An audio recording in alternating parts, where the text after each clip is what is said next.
नमस्कार साथियों, कैसे हैं। उम्मीद करता हूं कि आप सभी स्वस्थ होंगे, तंदुरुस्त होंगे।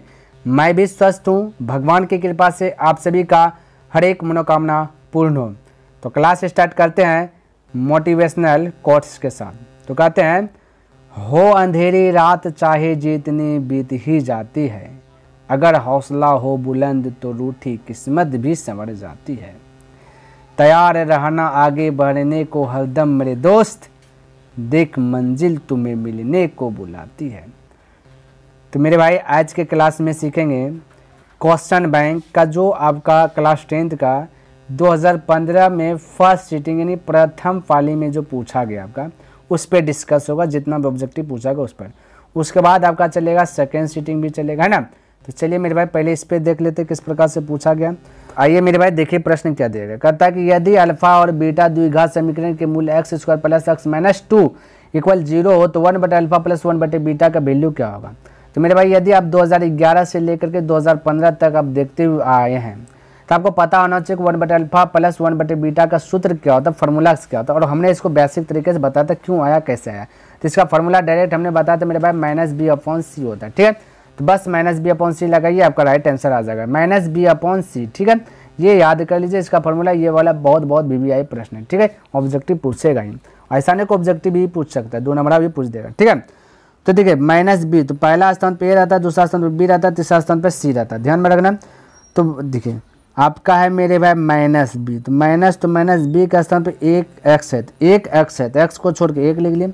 और सी के स्थान पे मेरे भाई क्या है -2 है, तो -2 लिख लिया, ठीक है। माइनस माइनस प्लस 1/2 आ जाएगा, जो कि right answer option number A correct हो जाएगा, ठीक है। चलिए अगला प्रश्न देखिए मेरे भाई 2 नंबर। कहता है यदि बहुपद इतना न हो तो शून्य के बी हो तो अल्फा बीटा यानी ए इंटू बी, तो ए इंटू बी यानी अल्फा इंटू बी, तो अल्फा इंटू बीटा का फॉर्मूला आता है सी बटा ए। तो बताइए सी का वैल्यू 5 है, ए का वैल्यू कुछ नहीं, एक अक्स है, तो एक नीचे लिखे ना लिखे बात तो बरोबर है। तो 5 ही सिर पर आ जाएगा, तो ऑप्शन ए हो जाएगा, करेक्ट हो जाएगा। क्या आ जाएगा मेरे भाई, करेक्ट ए हो जाएगा, ठीक है। चलिए फटाफट देखे तीसरा का प्रश्न। कहता है 2 परिमेय संख्याओं के बीच कितनी परिमेय संख्या हो सकती है। मेरे भाई ऐसा प्रश्न हमने सेम टू सेम बताया, ठीक है। तो मेरे भाई 2 परिमेय संख्या, क्या परिमेय संख्या पता नहीं, और अनंत मैं कुछ भी ले सकता हूँ, कहना मुश्किल है, ठीक है। यहाँ कुछ भी ले सकता हूँ तो अनंत हो जाएगा। 2 को परिमेय संख्या 1000 लाख करोड़ अरब 10 अरब कुछ भी ले सकता हूँ, जो कि हमें पता नहीं है, यानी अनंत हल होगा, बहुत सारा हल होगा।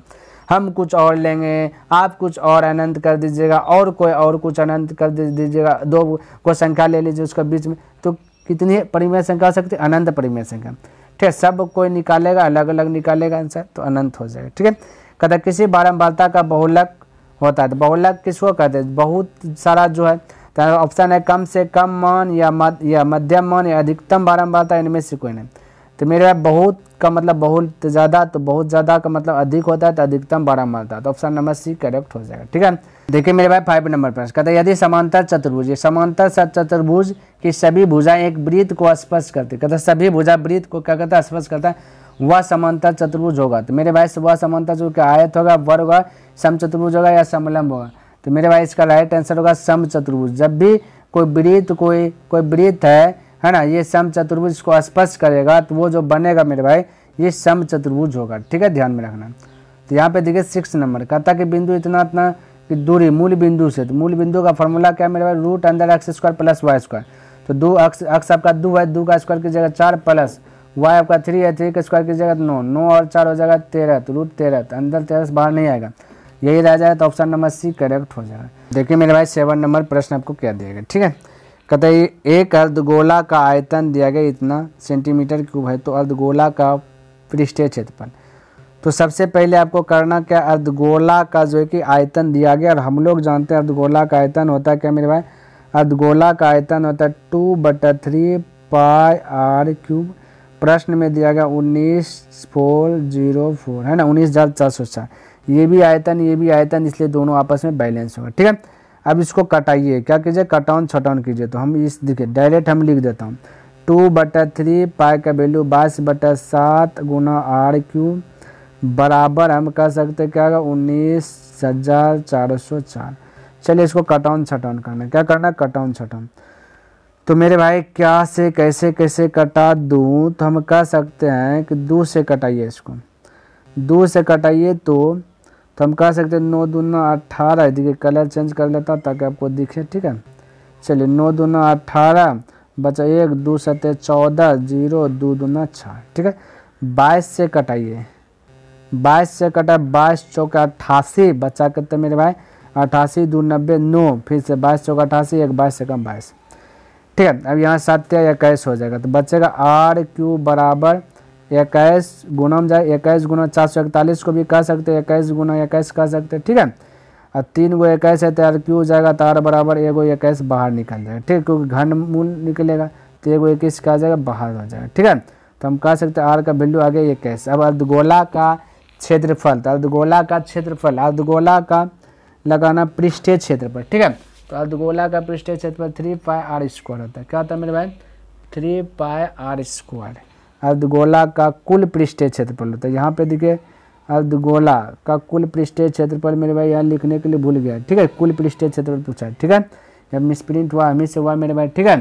तो ध्यान में रखना अर्धगोला का कुल पृष्ठीय क्षेत्रफल होता है 3 पाई का value 22/7 3 pi r square, r का वैल्यू 21 गुना 21, ठीक है। ध्यान में रखना ये कुल पृष्ठीय क्षेत्रफल है, ध्यान में रखना।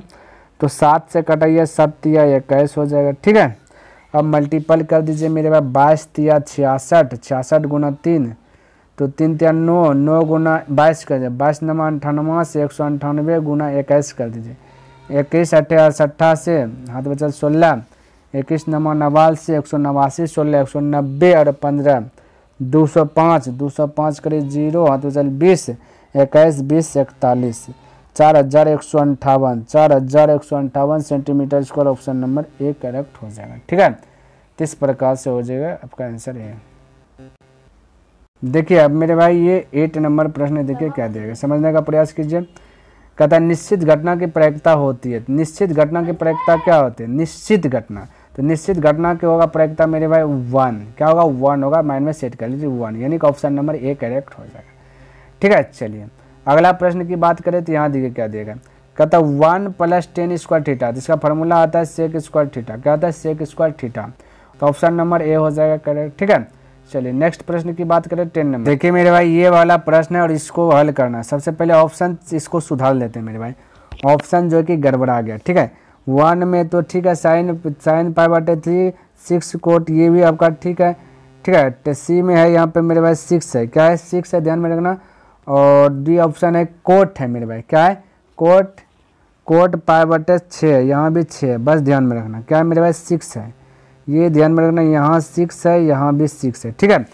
तो यहाँ पे आपको हल करना है तो क्या करना है मेरे भाई, पाई का वैल्यू 180 डिग्री लेके चलना है, तो 180 डिग्री लीजिएगा 3 से कटे 6 बार में, यानी 60 डिग्री वैल्यू होता है √3/2, हमें लाना 1/√3, जो कि आपका ऑप्शन नहीं है। 1/√3 आता है कोट में, आता है 10 में, तो ऑप्शन ये नहीं हुआ। इसको चेक कीजिएगा तो ये भी कदा पे नहीं आया क्योंकि 6 है ना, 6 आ गया, ये 3 से कटेगा 180, 180 3 6 18 60 डिग्री हो जाएगा। कोट 60 डिग्री वैल्यू 1/√3 आता है, लेकिन यहाँ पे 6 है तो इसलिए ये नहीं होगा, ठीक है। अब देखिए मेरे भाई ये कोट पाई का वैल्यू 180 डिग्री होता है, 6 से कटाएगा 30 डिग्री हो जाएगा, तो 10 30 डिग्री वैल्यू 1/√3 देखिए आ जाता है ना, तो ऑप्शन आपका सी करेक्ट हो जाएगा। तो ऑप्शन सुधार लीजिएगा मेरे भाई, यहाँ पे 6 है यहाँ पे 6, आप क्वेश्चन बैंक देख लीजिए वही होगा, ठीक है। चलिए ये देखिए अब आ गया मेरे भाई प्रश्न संख्या 11 से 20 तक, जो कि रिक्त स्थानों को सही पूर्ति करना सही शब्द से। पाई क्या है, तो पाई एक अपरिमेय संख्या है, परिमेय संख्या है, परिमेय संख्या है। बोले किसी को दिक्कत, कोई दिक्कत नहीं होना चाहिए। अगला प्रश्न देखिए फटाफट मेरे भाई, चलिए मेरे भाई ये देखिए, कहता 4 घात वाले बहुपद तो चतुर्थ घात बहुपद, ठीक है। तो ऑप्शन नंबर आपका ये ऑप्शन तो है ना, तो ये चतुर्थ घात बहुपद आपका लिखा जाएगा। बोलिए कोई दिक्कत मेरे भाई, कोई दिक्कत नहीं होना चाहिए, बहुपद लिख लीजिएगा। अब देखिए यहाँ पे समझिए, ठीक है। ये आपका प्रश्न दिया गया एल समांतर एम दिया गया, तो क्या होगा राइट आंसर। तो आपको क्या करना है, इन दोनों को आपस में बैलेंस कर देना, ठीक है। ये फिगर के अनुसार से तो बैलेंस कीजिएगा तो हो जाएगा 3x - 20 बराबर हो जाएगा 2x + 10, ठीक है। तो ये है पट्टी आ जाएगा 3x में 2x घट जाएगा, बचे x, और ये 20 और पट्टी चल जाएगा जुट जाएगा, 20 और 10 हो जाएगा 30, क्या हो जाएगा मेरे भाई 30 हो जाएगा। तो x का वैल्यू 30, राइट आंसर 30 हो जाएगा, ठीक है। बोलिए किसी को डाउट है यहाँ तक, कोई डाउट नहीं होना चाहिए, तो 30 डिग्री हो जाएगा। चलिए यहाँ पे देखिए ये वाला फिगर देखिए, ये वाला सवाल बहुत स्टूडेंट को जो कि समझ में नहीं आता। ध्यान में रखना ये आपका दिया गया सारा चीज़ फिगर में दे ही दिया गया, तो आपको यहाँ से कोई लेनी देनी नहीं, बस ध्यान से देखना पूछा क्या। कहते AD यानी ये वाला पूछा गया। तो इसका फॉर्मूला हमने डायरेक्ट बताया था कि जब भी AD निकालना है तो AD निकालना है तो आपको करना क्या है मेरे भाई, AD निकालना है तो कर देना है CD गुना करना है CD गुना BD और इसको टोपी बना लेना। तो 4 गुना 9, तो बोलिए 4 गुना 9, इसको टोपी बना लीजिए, 4 9 36, 36 का 12 6, फटाक से 6 बोल दीजिए। तो इस प्रकार से आप फटाफट कर सकते हैं। ठीक है, 15वां नंबर प्रश्न ये दिया गया, इसको हल करना है।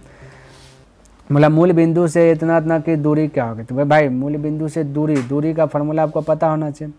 दूरी का फार्मूला पता होना चाहिए। क्या होता है मेरे भाई दूरी का फार्मूला, तो बताइए दूरी का फार्मूला क्या होता है, वो भी मूल बिंदु। तो मूल बिंदु तो रूट अंदर x square plus y square बोल दीजिए ना, रूट अंदर x square plus y square. तो मूल बिंदु का फार्मूला ये है, हटा मूल बिंदु से दूरी ये रूट अंदर x square plus y square. तो ये आप लगा लीजिए, माइनस है तो कोई दिक्कत नहीं, प्लस से बन जाएगा, स्क्वायर होगा। ठीक, चलिए 16वां नंबर का था काते तल में स्थित किसी बिंदु इतना इतना का भुज। तो भुज मेरे भाई भुज कहते हैं एक्स को, कोटि कहते हैं वाई को। तो एक्स वाला -4 है तो -4 आपका राइट आंसर आ जाएगा।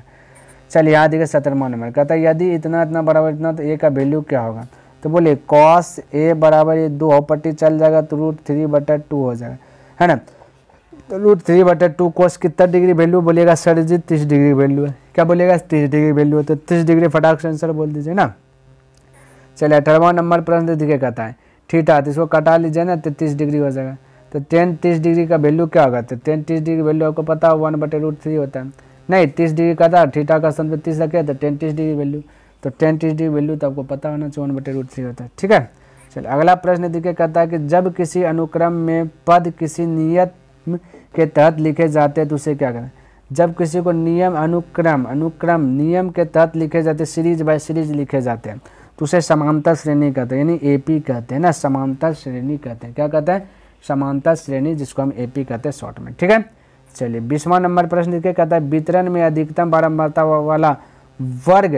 क्या कहलाता है। वर्ग क्या कहलाता है ये बता दो मेरे भाई।